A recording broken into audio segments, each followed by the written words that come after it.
Una vez más y como cada semana, gracias por acompañarnos en las Sentencias a Debate, un programa del Tribunal Electoral del Poder Judicial de la Federación. Soy Lucy Farías, quédese con nosotros, conozca un caso que deviene de una sentencia de la Sala Superior del Tribunal Electoral del Poder Judicial de la Federación, ya que una vez resuelta la elección federal, pues la Sala Superior tiene a su cargo en última instancia resolver precisamente estos casos de diputaciones locales de mayoría relativa, como es precisamente el caso que le vamos a ofrecer. La validez de la elección de diputaciones locales por mayoría relativa en Paracho, Michoacán.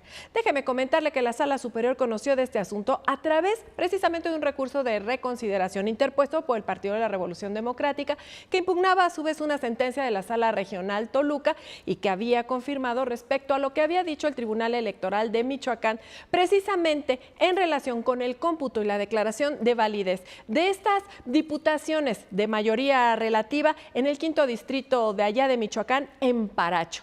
Déjeme comentarle que la Sala Superior resolvió y bueno, de una manera que usted entenderá muy sencilla y muy clara, usted podrá conocer este caso aquí en Sentencias a Debate. Hoy Pedro Lara y Malo recibe en el estudio a Gabriela Moreno, quien es académica de Derecho Regional en el TEC de Monterrey, en el Campus Puebla.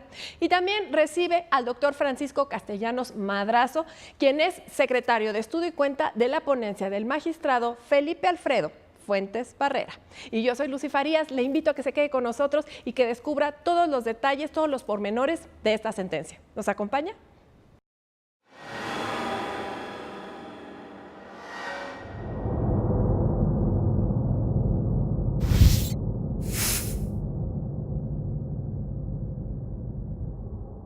¿Qué tal? Sean como siempre bienvenidos a su programa Las Sentencias a Debate del Tribunal Electoral del Poder Judicial de la Federación.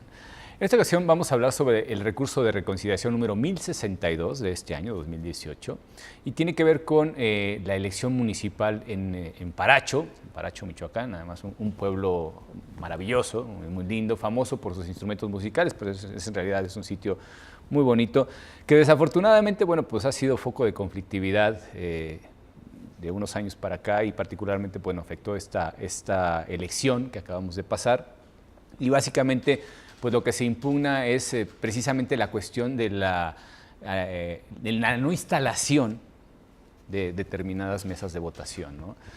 Y bueno, pues ya nos explicará justamente el secretario Francisco, muchas gracias, muchísimas gracias por estar con nosotros todos. Nos explicará precisamente los precedentes de este caso. Y bueno, pues sin más trámite, Francisco, ¿puedes contar un poco cuáles son los antecedentes que traen, al final de cuentas, este asunto a Sala Superior? Sí, claro. Bueno, en el estado de Michoacán, el día 1 de julio tuvo lugar elección local, como ya todos los ciudadanos que nos hacen favor de seguir lo saben.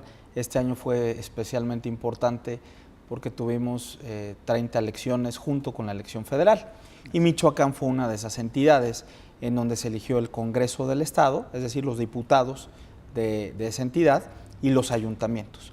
Entonces, en este contexto, hay que decirle a nuestra audiencia que esta elección se dio en ese orden. El conflicto en esa elección fue tanto en los ayuntamientos como en los diputados locales. ¿Y qué es lo que sucedió? ¿Qué es lo que originó?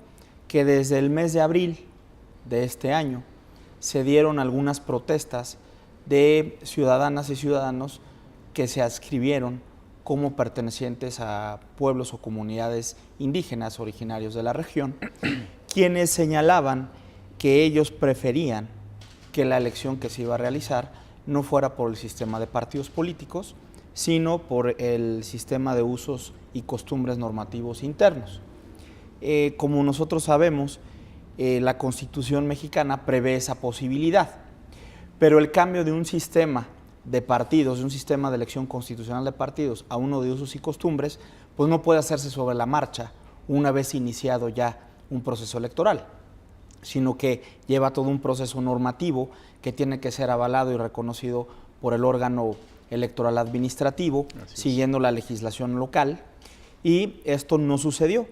Por lo tanto, se dieron eventos de protesta, entre otros en el Ayuntamiento de Paracho, donde precisamente pues no se permitieron realizar campañas, no se permitió la colocación de propaganda, se impidió todo lo que fue el trabajo de personal del INE, que eran los capacitadores para los funcionarios de casilla, la verificación de los sitios donde se iban a instalar, algunos cierres carreteros, cierres de calles, en fin, una serie de sucesos que quienes nos ven lo pueden revisar en los antecedentes de la sentencia, para no ser pues muy extensivo y que se aburra nuestra audiencia.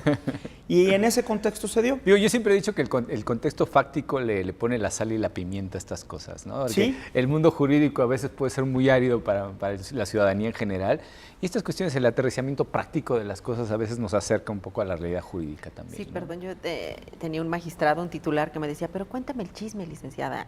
Cuéntame Claro. el chisme, ¿qué trajo este asunto aquí? Sí, efectivamente. Sí, de esas cosas cotidianas lo jurídico también se deduce, ¿no?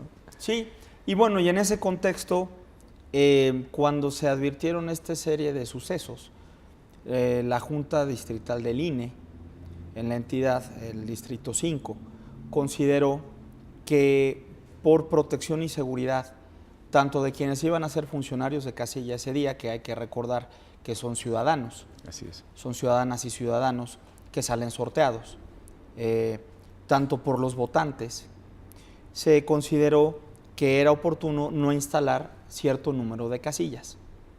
Y esto se consideró por el partido actor, que en este caso fue el PRD, Así es. consideró que la no instalación de cierto número de casillas determinado en un acuerdo previo a la elección era un hecho que actualizaba la causa de nulidad de la elección en ese distrito. ¿Esto qué quiere decir? Vamos a ponerlo en términos más sencillos. La ley dispone que cuando se actualizan ciertos hechos o ciertos acontecimientos que puedan afectar la autenticidad, la libertad, la universalidad del voto, esos hechos, de llegar a aprobarse, pueden producir la nulidad de la elección. Puede ser la nulidad de votos o la nulidad de la elección completa. Claro. Y en el estado de Michoacán, la legislación prevé precisamente eso, que de no instalarse más del 20% de casillas en un distrito, si eso se prueba, eso acarrea la nulidad de la elección. ¿Por qué? Porque se entiende que eso puede afectar los principios que acabo de decir, claro, principalmente el de autenticidad y universalidad del voto. Claro. Digo, en este caso, por lo que vemos y tal como quedó el recuento de la votación, el partido actor, pues el Partido de la Revolución Democrática, es el tercer lugar, es la tercera fuerza política.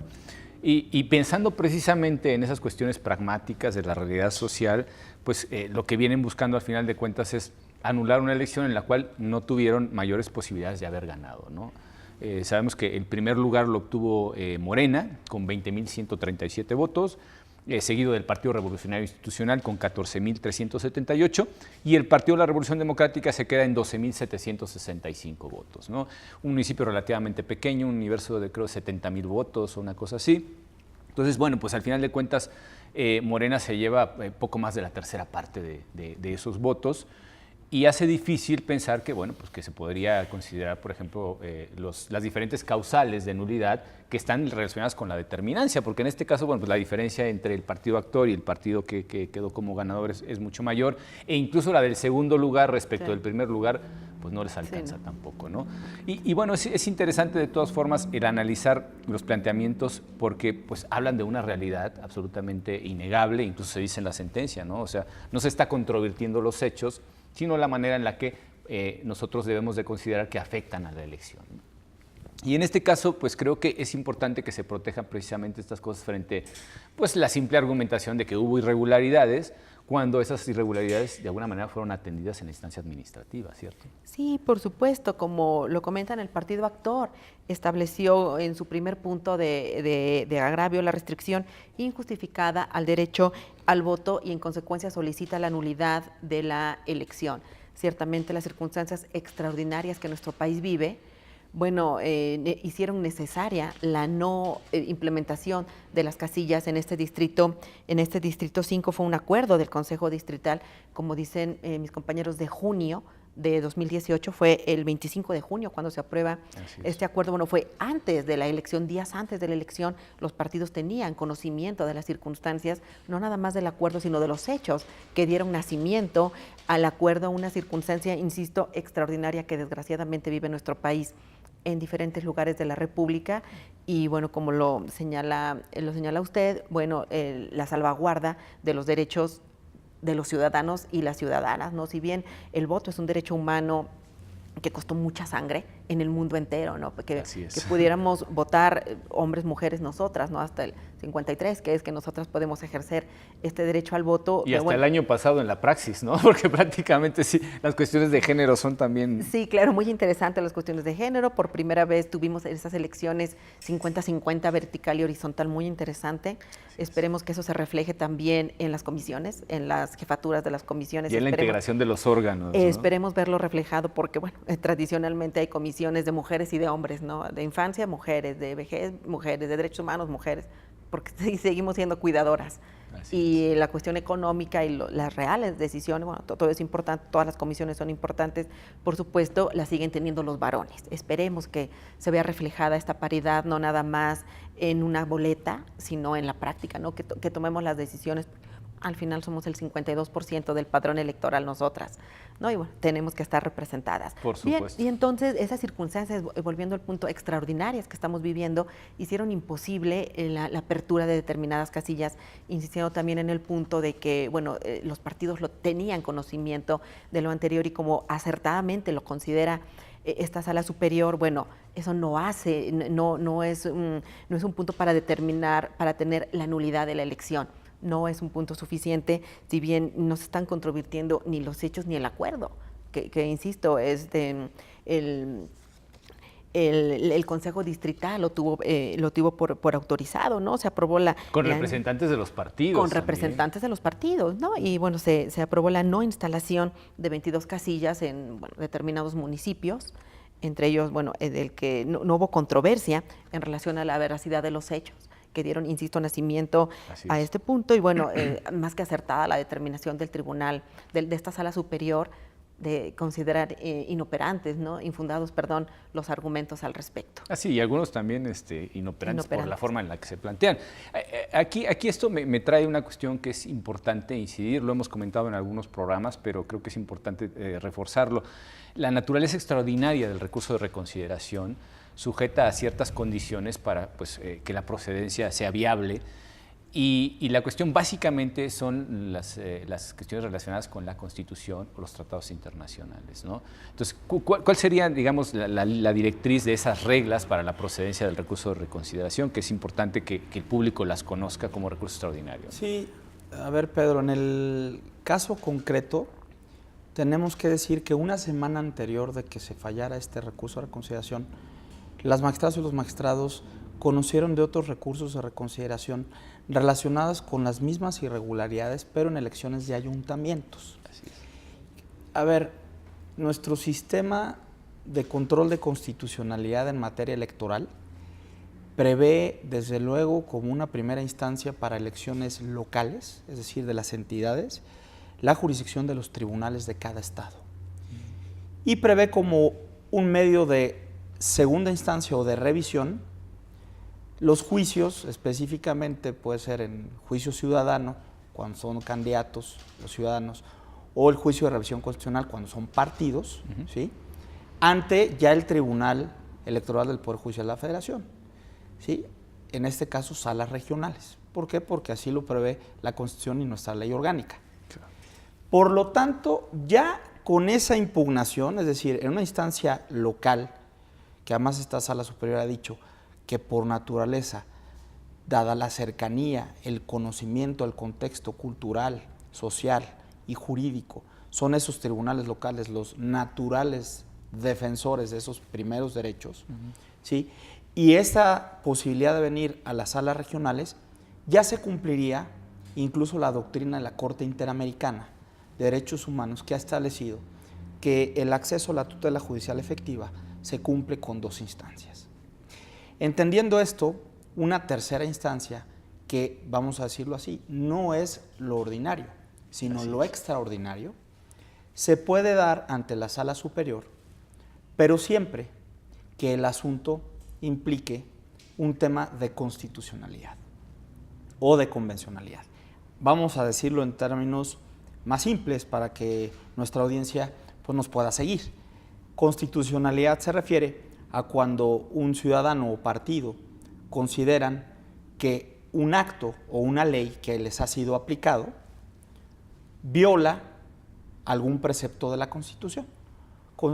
Hacen una confronta, hacen un cotejo y entonces dicen, mira, este acto, esta norma, principalmente normas, que tú me has aplicado, vulnera tal derecho o tal principio que está en la Constitución en mi agravio. Tema de convencionalidad, lo mismo sucede, pero respecto de un tratado internacional que México ha ratificado. Si estos presupuestos o estos requisitos no se actualizan, decíamos, como es una tercera instancia de carácter extraordinaria, el recurso no procede. ¿Por qué procedió aquí en la especie? Porque se tomaron en cuenta precisamente estos hechos como generadores de una causa de nulidad de la elección. Entonces, recordemos que el partido lo que invocó era la nulidad de la elección por la no instalación de más del 20% de casillas. Pero esta no instalación no se dio a su vez por razones ordinarias, sino por razones extraordinarias, en donde hubo un conflicto social. ¿Sí? Entonces, esto viene a modificar la sola presencia de la causa de nulidad. ¿Sí? Porque se puede dar esta causa de nulidad porque pensemos que funcionarios de casilla, por acceso de la geografía, de la orografía, no pudieron instalar, porque el inmueble estaba cerrado, porque, no sé, llovió un día antes y los caminos no permitieron el acceso. Digamos, esas son situaciones que pudiéramos considerar normales. Sin embargo, aquí las situaciones que produjeron la no instalación de casillas tenían que ver con protestas sociales de grupos y comunidades indígenas. Esto relacionado con la causa de nulidad de la elección, desde luego que sí implicaba verificar principios constitucionales, certeza, legalidad, seguridad jurídica, universalidad del voto, libertad en el voto, junto con otros principios, seguridad de los funcionarios de casilla, ¿sí? Seguridad de los propios votantes. Es decir, era un conjunto de principios y derechos que estaban inmiscuidos y por eso la Sala Superior consideró que era procedente el recurso. Y en estos términos la procedencia. Claro, pero además se recogió de manera previa a la elección, porque una de las cuestiones que ellos alegaban, bueno, el partido, en este caso el partido quejoso alegaba, era precisamente que no se habían instalado esas casillas.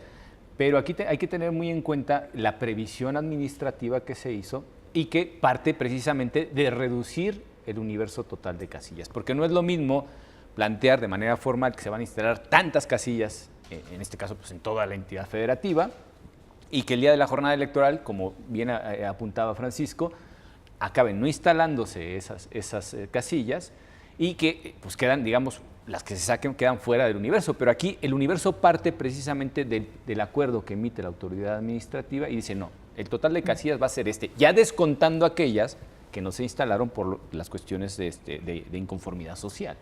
Sí, por supuesto, y al final, como se señala en la sentencia, pues fueron 204 de 209 las casillas que se instalaron, ¿no? Lo que de ninguna manera configura el 20%. Incluso considerándolas como parte del universo. Incluso considerándolas, de ninguna manera es el 20% que la ley establece, ¿no? Y volviendo a las circunstancias extraordinarias, bueno, fue a través de un acuerdo, una cuestión administrativa. Quizá habría que revisar una reforma a la legislación electoral para introducir como circunstancia extraordinaria estos fenómenos que venimos viviendo, ¿no? Desde hace ya muchos años en nuestro país, ¿no? Estas circunstancias de las fuentes reales del derecho, los hechos que van a dar nacimiento al derecho, no nada más como una cuestión administrativa, sino establecido en la norma, ¿no? Lo que comentábamos al principio, una armonización en la legislación, tanto en las estatales, como lo señalaba, como a nivel federal. Como a nivel federal, claro. ¿no? En el entendido de que el primer escalón para el acceso a esta sala superior son los tribunales electorales de los estados, después ya viene a la sala regional y bueno, aquí al final llega aquí a la sala superior en atención a lo extraordinario, ¿no? Habría que, insisto, revisar la legislación para que no quede en una cuestión administrativa, sino que su fundamento sea legal. Así es. No, y sobre todo cuestionando, además, en muchos casos, y lo hemos visto en este programa, la capacidad de regulación que tiene la autoridad administrativa. Si nos permiten, vamos a ir a nuestro primer corte y volvemos en un momento. Gracias.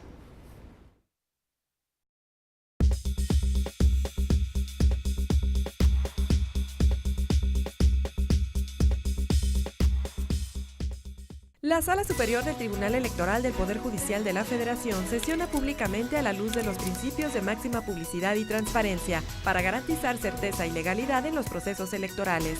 Acompáñenos cada semana en directo desde el Pleno de la Sala Superior para conocer las resoluciones de las y los magistrados del máximo órgano de justicia electoral en nuestro país.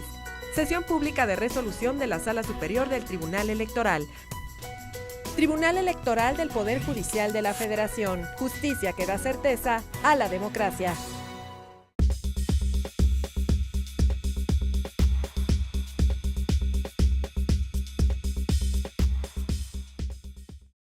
Bueno, pues ya estamos de regreso con ustedes.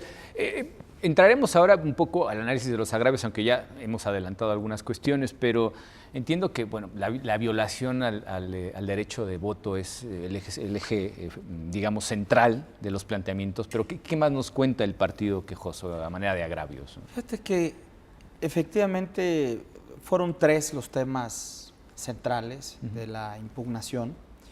En un primer momento, ya lo decíamos, efectivamente a veces nos gustan tanto los temas que nos vamos adelantando, Sí, sí. pero el primer agravio fue el relacionado con que se vulneraba el derecho al voto, esta universalidad, porque se decía, la no instalación de casillas produce que no haya una manifestación de la voluntad total de las y los ciudadanos que habitan en el distrito. Pero, perdón la interrupción, ¿qué es lo que pasa con esos ciudadanos? O sea, por ejemplo, los que les tocaba votar en Paracho y ya no se instala la casilla, ¿qué es lo que sucede con esos votantes? Bueno, en principio podrían ir a casillas especiales, ¿no? Pero nosotros sabemos que las casillas especiales pues están limitadas a un cierto número de boletas. Cierto. Hay que llegar temprano, dicen. Muy ¿no? temprano. Sí. Bueno, yo supe que hubo gente ahora que para la presidencial llegaron desde las 5 de la mañana. Ya no sé si les tocó boleta o no, pero sí, esa sería una opción. La otra opción, efectivamente, pues es que no van a poder votar. ¿Sí? Por eso estábamos ante una situación extraordinaria. Sin embargo, sopesando el margen o la posibilidad que da el propio legislador democrático de Michoacán, en el sentido en que se considera que no toda falta de votación o de voto o posibilidad de voto es suficiente para anular la elección, sino que se considera que debe haber un umbral en el que se demuestre al menos que el 20% de las casillas, que corresponde a un número determinado de ciudadanos, no pudieron votar, para estimar que hay una suficiencia, una importancia en esa falta de posibilidad de voto. Claro, ¿no? Sería la quinta parte, digamos. Es correcto. Sí. Entonces, eso es un primer punto. Un segundo punto que ahorita se abordaba y me parece que es bien interesante, es que la materia electoral, y ya nuestra audiencia que nos hace el enorme favor de seguirnos, estoy seguro que lo sabe bien, en materia electoral hay muchos ámbitos que quedan a la implementación de las normas, a la aplicación, a la interpretación y aplicación. Y este fue el caso. ¿Qué sucede cuando, previo a la jornada, no existen condiciones fácticas, de hecho, materiales, para realizar una elección con normalidad? Bueno, pues no está regulado efectivamente. Sin embargo, aquí, en este primer agravio, lo que la Sala Superior, a lo que se enfrentó la Sala, fue a establecer cómo había ejercido el OPLE, el Instituto Electoral Local, sus facultades, porque claro que las tiene igual que el INE, así es, sobre la organización de las elecciones. Y entonces aquí cabría una posibilidad. Una primera posibilidad hubiera sido decir, dado que no existe en la legislación un artículo o una serie de artículos que prevean expresamente la posibilidad de que el OPLE emita un acuerdo en el que determine la no instalación de casillas ante estas condiciones de inseguridad, entonces esto es inconstitucional. Claro. Esa era una primera posibilidad. Sí, lo que decía al final de cuentas Gabriela, ¿no? Si el legislador prevé adelantándose a la instancia administrativa, pues tenemos más claridad respecto a eso, pero no. Sí. Era muy importante y justamente Gaby daba en el clavo muy certero, decía, esto se debe a la ausencia de legislación y tuvo que ser solventado por la autoridad electoral administrativa. Así es. La segunda opción, que fue por la que se optó, era decir, vamos a revisar la fundamentación y motivación, es decir, las causas legales y materiales del acuerdo para ver si hubo un ejercicio razonable que dentro de las situaciones extraordinarias permitieran una elección con una normalidad mayor, dándole así, desde luego, una deferencia al OPLE, al Instituto Local, en el sentido de tú has desplegado tus facultades como organizador de la elección, ¿sí? Y desde luego con el auxilio de la Junta Distrital del INE, porque recordamos que esto se hizo de manera concomitante, se le dio esta oportunidad, esta posibilidad, para que este acuerdo pudiera desplegar medidas que permitieran la elección. Entonces, por lo que se optó fue por decir no.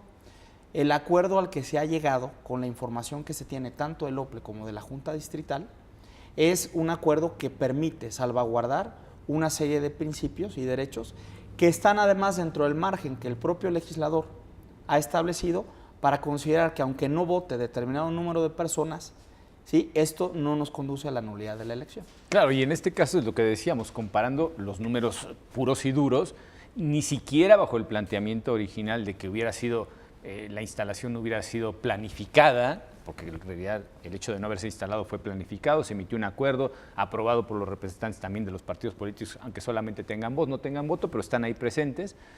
Y el momento procesal oportuno para haber impugnado esto, pues era a través de la emisión del acuerdo. No ya una vez regularizada la situación, movidas las fichas, pues decir, ay, no, es que esto ya no me gustó porque lo que quiero es anular la elección, ¿no? En cierto sentido creo que ese fue el planteamiento del partido quejoso. Sí, por supuesto, y volviendo al número, ¿no? Fueron 5 casillas las que no fueron instaladas, de 209, 204, sí se logró, la instalación adecuada. Y también, ahorita lo que tocó Francisco del punto de las casillas extraordinarias, también creo que, si me permiten el comentario, una reforma a la legislación en el sentido de el número de boletas que va en cada casilla extraordinaria. Y por otra parte, Pedro, también la conciencia ciudadana en nosotros y nosotras, yo tengo alumnos que son de fuera, yo soy académica del Tecnológico de Monterrey de Puebla, y hay muchos alumnos de fuera que no hacen el cambio de domicilio en su credencial de lector. Típico, y yo les sí. digo, a ver, chicos, chicas, una casilla extraordinaria no es para los que no hicimos el cambio, sino las personas que por cuestiones extraordinarias se encuentran en tránsito, en tránsito en la República Mexicana. Entonces, bueno, también la creación de nuevas ciudadanías también implica esta responsabilidad, ¿no?, en nosotros y nosotras para no tener estos problemas. Porque sí, también me comentaban algunos alumnos que llegaron, bien, llegué a las 8 de la mañana y ya no me dejaron informar porque ya no había boletas. Bueno, hay que preverlo. Sí, además es un problema que se da de manera muy común. Sí, es pues circunstancias extraordinarias. También, insisto, un poquito de responsabilidad en nosotros y nosotras, ¿no?, como ciudadanos, ciudadanas, para que podamos ejercer este derecho universal al voto, porque todos lo tenemos, ¿no? Y si bien, claro, las personas que no pudieron votar es una verdadera pena porque estamos violando al final un derecho humano que consiste en emitir nuestro voto libre de manera universal por la persona, por el partido que nosotros decidamos apoyar en ese momento, pero bueno, también como acertadamente lo considera esta sala superior, bueno, no fue una irregularidad invalidante, Claro. ¿no? Que tuviera una magnitud importante para la afectación de un derecho constitucional. No fue una circunstancia extraordinaria que pudiera tener como consecuencia la nulidad de una elección. Claro, ¿no? Y en el caso, por ejemplo, de las irregularidades graves y generalizadas, que sería, ¿cómo decimos? Pues es una causal ya genérica, casi, ¿no? Cuando nos encontramos una elección viciada de manera general, marraneada, como dicen vulgarmente, entonces sí nos encontraríamos en un escenario en la que el órgano jurisdiccional podría decir, sí, efectivamente, se atentó contra los principios que rigen la democracia del voto, la voluntad ciudadana se torció, en fin, una serie de cuestiones. Pero aquí tenemos primero que no se alcanza ese umbral que fija el legislador y que eso está muy bien porque objetiva de alguna manera las causales de nulidad que podemos considerar, les pone una cantidad y al ponerles una cantidad está asegurando que no haya tanto margen subjetivo a la interpretación. Y por el otro lado tampoco es que en toda la entidad federativa nos hayamos encontrado con irregularidades, por lo menos no del calado suficiente como para considerar que toda la elección acabó viciada, ni siquiera en este Distrito 5, ¿no? Particularmente. Y decíamos, bueno, si al final existe la posibilidad, aunque sea extraordinaria, de acudir a esas casillas especiales, el balón queda en la cancha del legislador, ¿no? Sí. Ese es uno de los asuntos a tener en cuenta. Otro de ellos que sería, y que tiene que ver precisamente con lo planteado por el Partido Quejoso, es el que tiene que ver con las cuestiones de usos y costumbres. Lo adelantabas muy bien, Francisco, y creo que aquí como que de pronto se quejan de que se había variado la litis en la instancia justamente que se está recurriendo, pero ellos son los que realmente quieren variar la litis al introducir este ingrediente. Y uno diría, es que las cuestiones de derecho de los pueblos y las comunidades indígenas son cuestiones básicas y que tienen que ser tuteladas a nivel constitucional y convencional. Incluso en algún momento se menciona hasta el convenio 169 de la OIT, ¿no? Que bueno, pues es un argumento válido. Me imagino yo que quienes al final de cuentas forman parte de los pueblos y comunidades indígenas podían haber llegado a plantear una cuestión de esta naturaleza, pero no el partido político que precisamente pertenece al sistema, digamos, constitucional de elecciones y que queda fuera del contexto de los pueblos y comunidades indígenas, por lo menos por la vía en la que se elige a sus gobernantes, ¿no? Esto es interesante. ¿Cuáles serían, por principio de cuentas, los puntos, digamos, de decisión entre un asunto y otro? Y es donde el partido desea variar la litis. Sí, es bien interesante porque a raíz de este acuerdo de la Junta Distrital del INE, el PRD, a ver, vamos a poner aquí un previo. Esta Sala Superior ha dicho que los partidos políticos tienen un interés tuitivo. ¿Qué quiere decir? Tienen como una legitimación o una posibilidad de acudir a medios de impugnación en defensa de derechos de terceras personas. ¿Sí?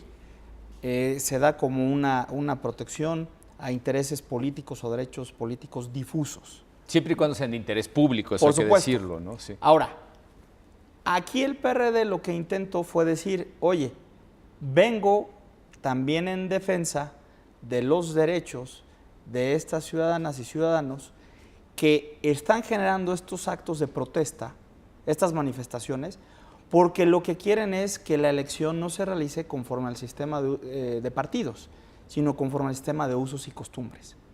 Entonces yo también vengo tutelando esta protección. Sin embargo, lo que se valoró en la sentencia es que era una pretensión contradictoria. Absolutamente. ¿Por qué razón? Sí. Porque decía, vengo a solicitar la nulidad porque no se instalaron más del 20% de casillas. Y no se instalaron por un acuerdo que consideró hechos de protesta que a su vez se ejercen para proteger el derecho a la autodeterminación de estas ciudadanas y ciudadanos. Entonces, era contrario.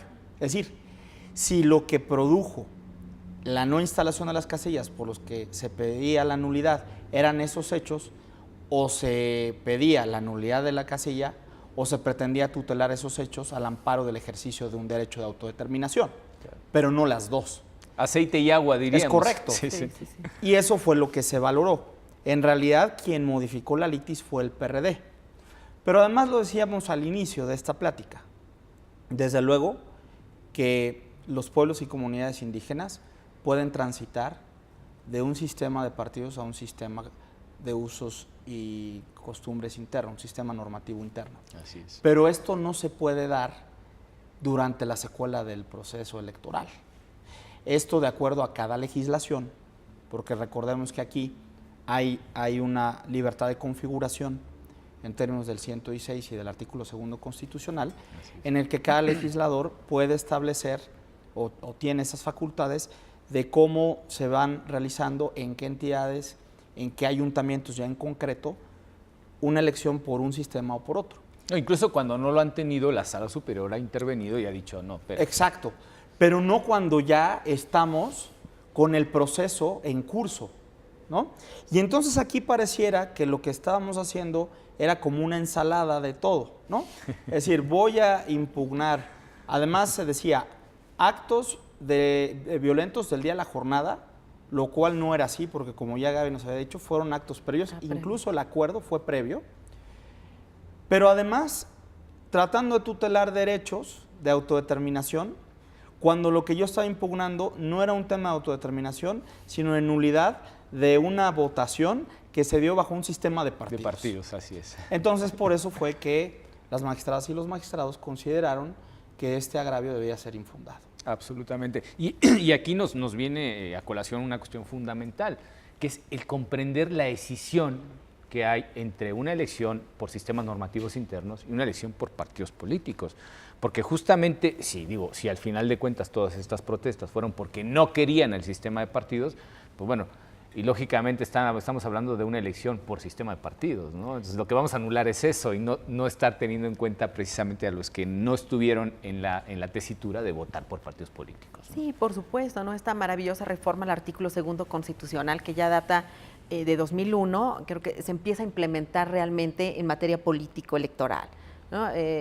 Ciertamente no es en el momento de la elección cuando yo puedo solicitar el cambio de forma de elección, sino es previo. Insisto, porque ya tenemos desde 2001 con esta reforma, poco a poco, así son las reformas constitucionales, no son de un día para otro también. Sí. Y sí, basada mucho en el 169 de la OIT, la descripción, quiénes son los pueblos indígenas, qué es la autodeterminación, maravilloso realmente nuestro artículo 2º constitucional, pero bien, como acertadamente lo resolvió esta sala superior, no hubo una indebida fijación de la litis, ¿no? Es el partido actor el que considera que la sala regional debió analizar con perspectiva de interculturalidad. Y dice esta sala superior, no, a ver, aquí lo que estamos analizando, lo que se analiza desde el Tribunal del Estado, no es una limitación a la autodeterminación de los pueblos y comunidades indígenas, sino la nulidad de una elección. La nulidad de una elección que empezó y terminó como una votación de partido político, ¿no? Fueron los partidos políticos los que la determinaron y bueno, acertadísima la resolución de la Sala Superior. No, a ver, no hay que meternos con una cuestión de interculturalidad cuando no fue planteada desde origen, ¿no? Sino de una nulidad que, bueno, como ya lo habíamos comentado, tampoco son las circunstancias extraordinarias invalidantes para la elección. De ninguna manera la Sala Regional dejó de analizar algo que le fue planteado, porque no era la litis el punto de la interculturalidad y, bueno, tampoco se analizó la imposibilidad de los pueblos y comunidades indígenas de acceder, de registrarse, de acceder a una votación que no fuera una votación de partido, sino una votación desde la perspectiva del artículo 2º constitucional. Entonces, pues, sin duda más que acertada la decisión de la Sala Superior de considerar infundado ese agravio en el entendido de que lo que se estaba analizando y lo que se analizó fue una nulidad de elección. Claro, ¿no? Y además, como ya lo adelantaban los dos, en cierto sentido, el poner en marcha una elección por sistemas normativos internos tiene pues, una serie de etapas, de tiempos que se tienen que cumplir para que, llegada a la jornada electoral, esté todo listo para que, incluso en fechas extraordinarias, porque ni siquiera tiene que coincidir con la fecha de votación del sistema de partidos políticos. Perdón, Pedro, y sí, la Sala Superior lo ha reconocido. Absolutamente, lo ha tutelado, lo ha protegido y lo ha llevado a sus últimas consecuencias. Claro. El asunto de Ayutla de los Libres creo que es uno de los grandes ejemplos. Bueno, Cherán en su momento que fue pionero. La emblemática de Chemblán, de Cherán, perdón, cierto, sí. Un parteaguas en nuestro sistema constitucional de elecciones. Así es. Si nos permiten, vamos a nuestro segundo corte y volvemos en un momento. Gracias.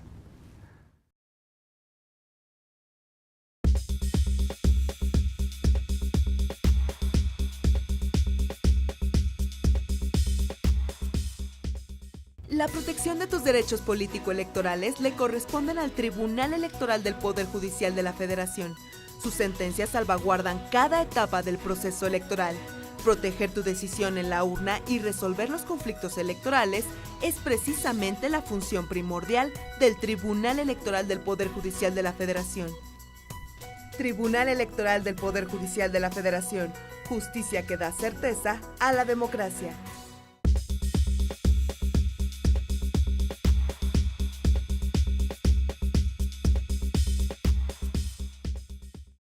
Bueno, pues ya estamos en nuestro tercer segmento, perdón.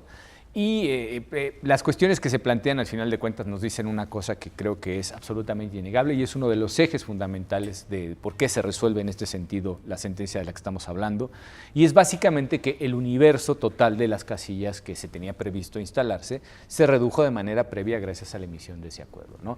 Y haberlo impugnado, aún viniendo en tutela de intereses difusos, se podría considerar totalmente extemporáneo, porque decíamos, incluso con los propios representantes de los partidos políticos, este acuerdo sale, está más que justificado, no hay absolutamente ninguna prueba en contrario de la situación que están viviendo, y eso es evidente. Ya habíamos dicho al principio de este programa que es una situación que lleva años en el estado de Michoacán, y que bueno, pues se ha convertido desafortunadamente una especie de pugna entre los partidos políticos y quienes quieren hacer elecciones por usos y costumbres, precisamente en ejercicio de los derechos concedidos por el artículo 2 constitucional y los tratados internacionales, como el caso precisamente del convenio 169 de la Organización Internacional del Trabajo.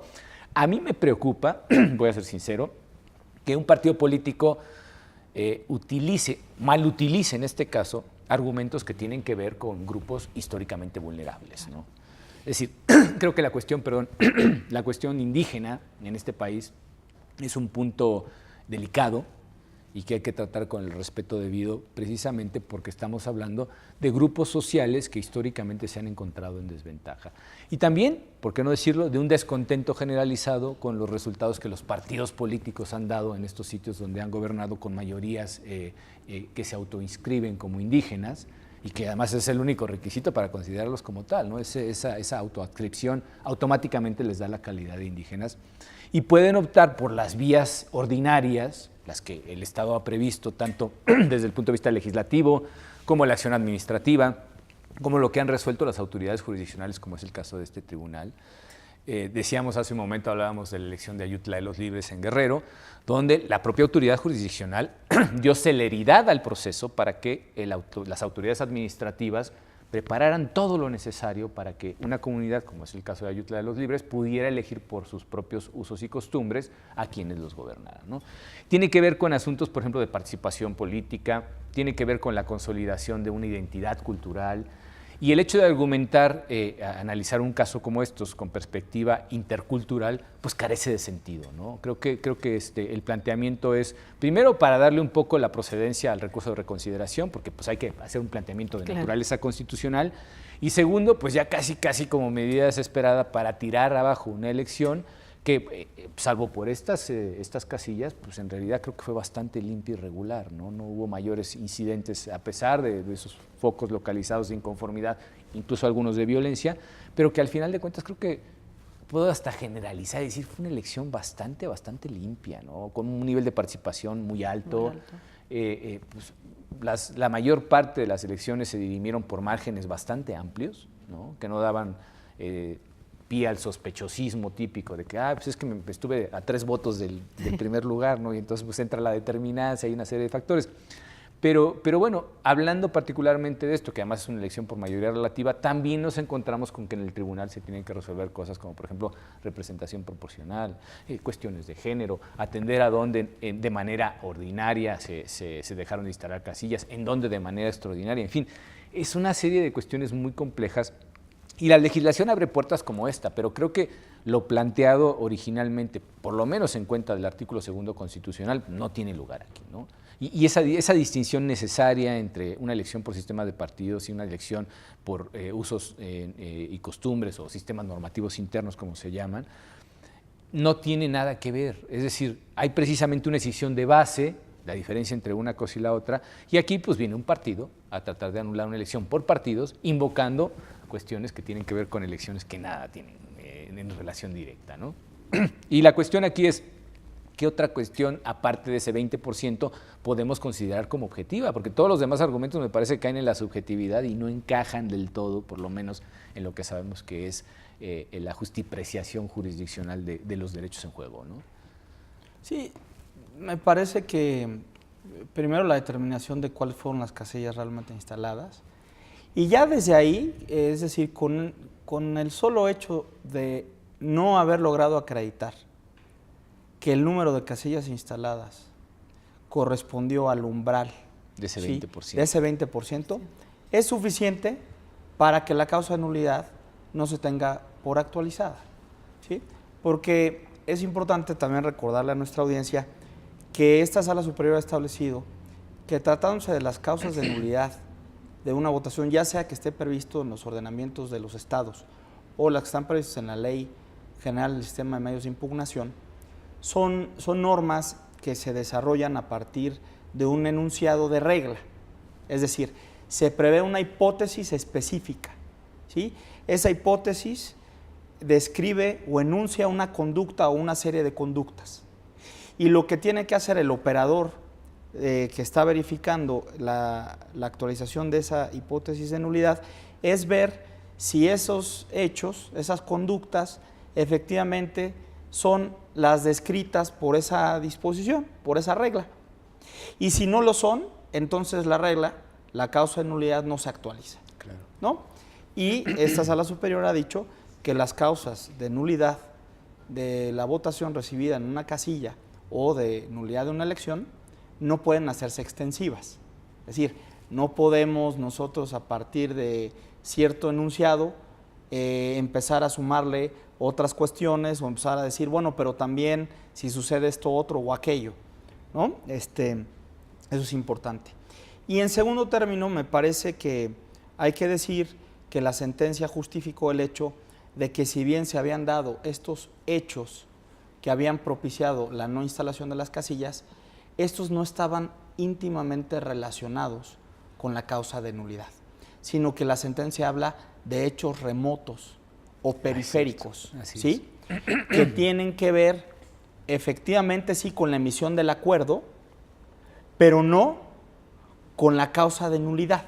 Es decir, que aquí es importante, ¿no?, esta conexión. A ver, pero si el acuerdo fue precisamente el fundamento para la no instalación de casillas, sí, pero la no instalación de casillas está justificada a partir de situaciones que se dan sí con base en estos hechos. Pero lo que no se podía hacer es revisar como se tratara de un todo, ¿sí? Estos hechos son igual a la emisión del acuerdo, no. Estos hechos sirven como motivación para la emisión del acuerdo, ¿sí? Pero el acuerdo en sí mismo es el que tiene que verificarse para autenticar si se instalaron o no el número de casillas que corresponden a aquel 20% que se establece como causa de nulidad. Entonces aquí encontramos efectivamente cuestiones distintas y esto es, digamos, el telón que trasluce esa decisión, ¿sí?, entre una nulidad de una elección de sistema de partidos perfectamente definida por el legislador y hechos que quizá en el fondo tienen que ver con un ejercicio, y vamos a decirlo así, quizá legítimo, de una pretensión de autodeterminación, ¿sí?, pero que son remotos para efecto de la causa de nulidad. Y eso es lo que se deja muy claro en la sentencia, ¿verdad? Y por eso es que finalmente se desestima de raíz ese argumento. Claro.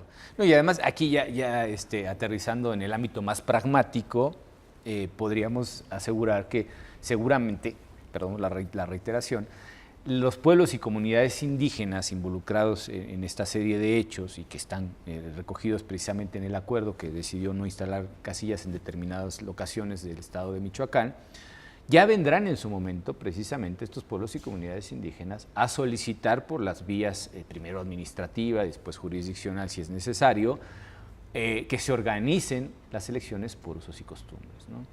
Y precisamente el hecho de que no estén constreñidos a ciertas fechas y que puedan ser casi de libre realización, cumpliendo los requisitos primero administrativos, que son propios de la organización de una elección por usos y costumbres, pues son totalmente procedentes. Y esos derechos, al final de cuentas, quedan a salvo, reservados, para quienes los pueden ejercer, que en este caso son los miembros de los pueblos y las comunidades indígenas, que no desean tener elecciones por sistemas de partidos. Sí, por supuesto, ¿no? Regresando a los derechos del artículo 2 de nuestra Constitución, maravillosos, de verdad, esta reforma constitucional, claro, tienen esa autodeterminación con reglas y con tiempos, ¿cierto? Hay un camino para lograr esa autodeterminación, hay un camino para lograr elegir de la manera que ellos lo consideren, atendiendo a su culturalidad, este camino. Y bueno, no es el caso, no es el supuesto de esta sentencia.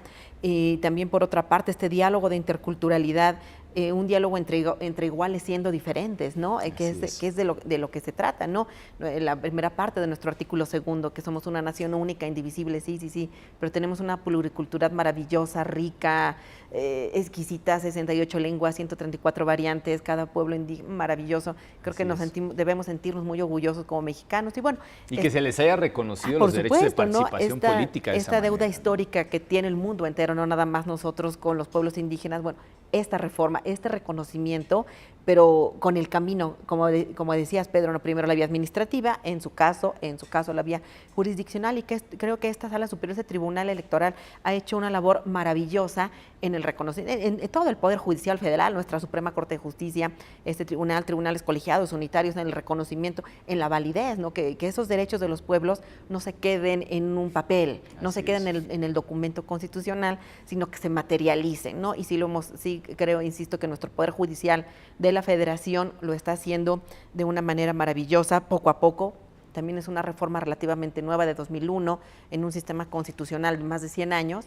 Ciertamente es nueva, ¿no? Parece mucho tiempo, pero no es tanto. Pero no es mucho tiempo, no la estamos implementando. Y bien, y en efecto, Francisco, ¿no? Esta Sala Superior ha considerado cuáles son las notas para una nulidad de una elección en primer término, que está expresamente prevista en la ley, que se acredite plenamente los extremos, que se acrediten los vicios, ¿no? Del procedimiento o de la elección en sí, y bueno, que no transgreda otros derechos. Claro. Bueno, no se dio ninguno. Que esas cosas sean determinantes. Que sean determinantes, y bueno, no se dio ninguno en este supuesto, en este asunto que estamos ahora comentando. Sin duda acertadísima la decisión, insisto, de nuestra Sala Superior de este Tribunal Electoral del Poder Judicial de la Federación al considerar no hay camino, ¿verdad?, para la invalidez. En mi pregunta, cuando estaba leyendo este asunto, fue la misma, ¿no? ¿Por qué lo hacen los partidos, no? Claro, para acceder a esta Sala Superior, pero... Sí, ¿qué sentido tendría? ¿Qué sentido tendría, no? Plantear este agravio en un recurso. No, además, digo, y perdone que insista yo en esta cuestión, también un poco por limpiar, digamos, de interpretaciones equivocadas esta sentencia, porque habría quien no conozca, por ejemplo, la trayectoria del tribunal, podría llegar y decir a bote pronto, pero ¿por qué están dejando las cuestiones indígenas de lado? No, por mucho que lo plantee un partido que ni posibilidad hubiera tenido de revertir el resultado de la elección, ¿por qué no se entra al fondo de esto que se está planteando? Bueno, primero porque, como tú nos habías comentado, sí hubo una consulta, que además es uno de los requisitos fundamentales que establece el artículo 2 constitucional, es decir, una consulta ciudadana para saber si realmente se quiere optar por el sistema normativo interno para elegir a sus autoridades, o se mantiene el sistema de partidos políticos constitucional que el resto de los ciudadanos no indígenas conocemos. Y cómo de alguna manera estas cuestiones no es que queden en el abandono. Se hizo la consulta, en su momento los ciudadanos de diferentes comunidades dijeron, pues no, queremos seguir por el sistema de partidos políticos, y eso precisamente detuvo todas las gestiones que hubieran sido administrativamente necesarias para poner en marcha una elección de esta naturaleza, ¿no? Y para que en términos muy generales el público conozca precisamente las diferentes etapas del procedimiento, básicamente podemos decir que hay una consulta ciudadana en el pueblo, comunidad indígena respectivo. Si se opta en base a esa consulta por un sistema normativo interno para elegir autoridades, se organiza a través de la instancia administrativa, es decir, del organismo público local electoral que corresponda, se organiza específicamente dentro de los márgenes que establecen esos usos y costumbres la elección correspondiente. Se calendariza, hay una jornada en la que la gente va y expresa su voluntad como miembro de ese pueblo o comunidad indígena, y después, bueno, pues vienen al final de cuentas los asientos de todos los resultados. Cabe la posibilidad de impugnar también, en algunos casos se ha hecho, hay elecciones por usos y costumbres que se han anulado por no cumplir precisamente con esa normativa básica, que sabemos que no es demasiado invasiva en términos culturales, en términos de las tradiciones de cada uno de estos pueblos y comunidades indígenas, pero que son necesarias de observar para dar un orden, un concierto a todos esos diferentes procesos que ya concatenados significan elegir a representantes a través de estos usos y costumbres. Entonces, bueno, pues es importante también entender que si no se le entra es porque en realidad pues, es harina de otro costal, lo podemos decir así.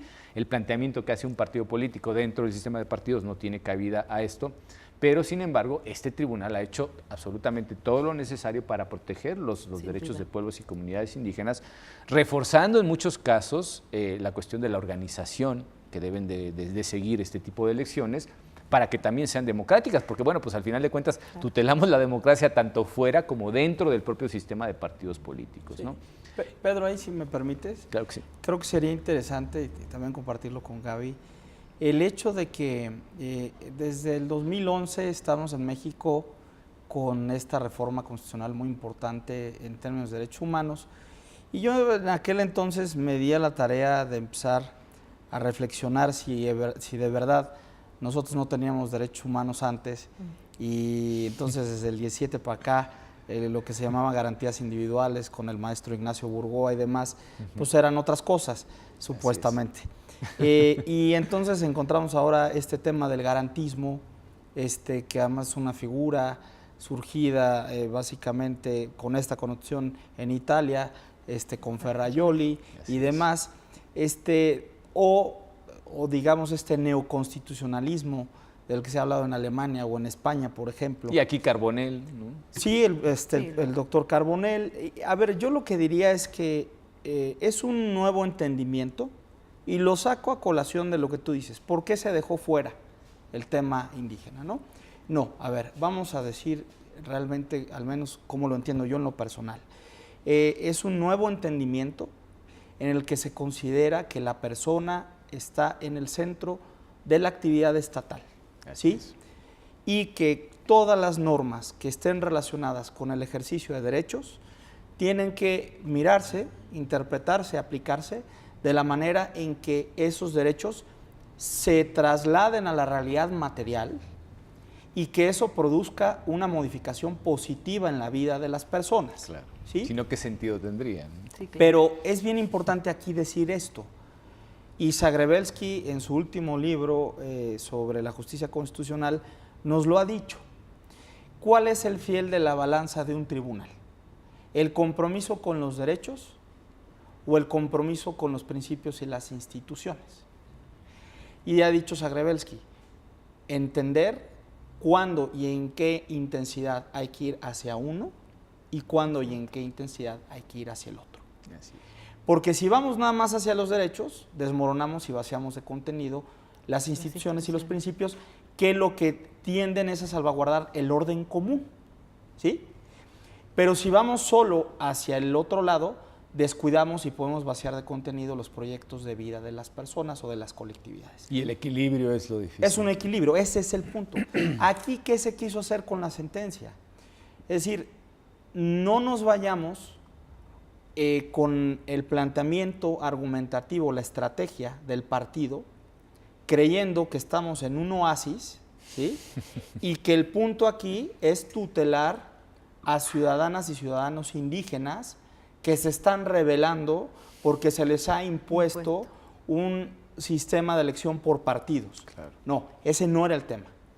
Entonces aquí quizá sería un falso debate y un falso garantismo decir, dejamos de tutelar esto. No, eso no era lo que estaba en tela de juicio, sino era precisamente el compromiso con los principios de la elección bajo el sistema constitucional de partidos y la tutela que bajo esos principios se le da a otra serie de sus principios y derechos que ya los enunciamos aquí. Claro, y se armoniza todo el sistema gracias precisamente a eso, ¿no? Y eso es lo que me parece que hay que ver en este caso. Claro. Los invitamos, por supuesto, a que se acerquen. Repito, es el recurso de reconciliación número 1062. Desafortunadamente el tiempo se nos ha agotado. Muchísimas gracias, No, al Gabriela. contrario, gracias. Gracias, Pedro. Francisco. Como Gaby, siempre, un muchas gustazo gracias. tenerte Francisco, aquí. un Francisco siempre nos ilustra con cosas de su buen estudio, es una persona muy estudiosa. Sí. Y agradecemos, por No, supuesto, muchas que gracias. compartas tu sapiencia en la Gracias. materia. Claro. Les agradecemos especialmente a ustedes que nos hayan acompañado y no dejen de seguirnos en nuestra próxima emisión de Sentencia a Debate. Muchísimas gracias y hasta pronto.